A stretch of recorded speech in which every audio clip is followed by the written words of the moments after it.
एमिति प्रत्येक दिन राशिफल देखिबा पई आमर एही चैनल टी सब्सक्राइब कर दियंतु, जहा फल कि आपण माने जानि परिबे आपण मानकर ग्रह नक्षत्र चलन विषय रे।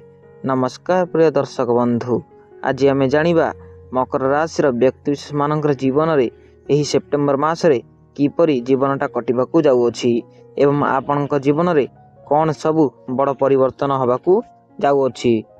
प्रथमतः देखंतु आपणकर पंचम भागरे देवगुरु बृहस्पति विराजमान करिसंती एवं आपणकर नवम भागरे राहु एवं केतु विराजमान करिसंती, जहा फल कि आपणको कोनोसी असुविधा एवं बाधा विघ्न देखिबाकू मिलिबो।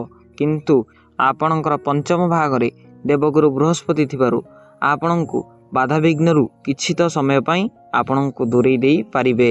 किंतु आपणकर अष्टम भागरे शनि विराजमान करिसंती, जहा कि आपणक उपरे मंगल नुह, किंतु आपणकर देवगुरु बृहस्पति आपणकर पंचम भागरे थिबारु आपणको किछि तो असुविधा देखिबाकू मिलिबो।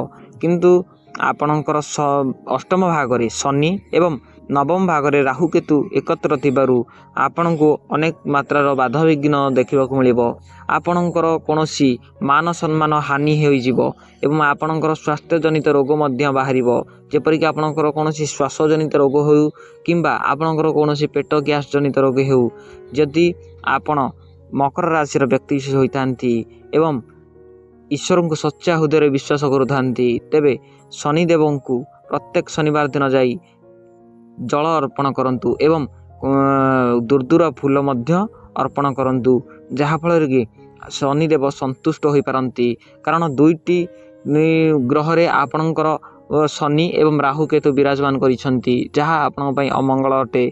जदि आपण चाहुछंती आपणकर मंगल हेउ आपणकर मंगल हेउ एवं आपणकर राशि रे कोनोसी बाधा विघ्न सृष्टि न हेउ, तेबे आपण प्रत्येक शनिवार दिन जाई शनिदेव को जल अर्पण करंतु एवं दूरदूरा फूल किंबा अपरिचिता फूल मध्य अर्पण करंतु, जहा फल कि आपणकर एही समस्या गुड़िक दूरेई जिवो। यह मानिले मंगल हेबो। जदि आपण मकर राशि व्यक्ति विशेष होइतांती एवं ए वीडियो शेष पर्यंत देखितांती, तेबे वीडियो रे जय जगन्नाथ निश्चय लिखिबे। रहूछु, धन्यवाद।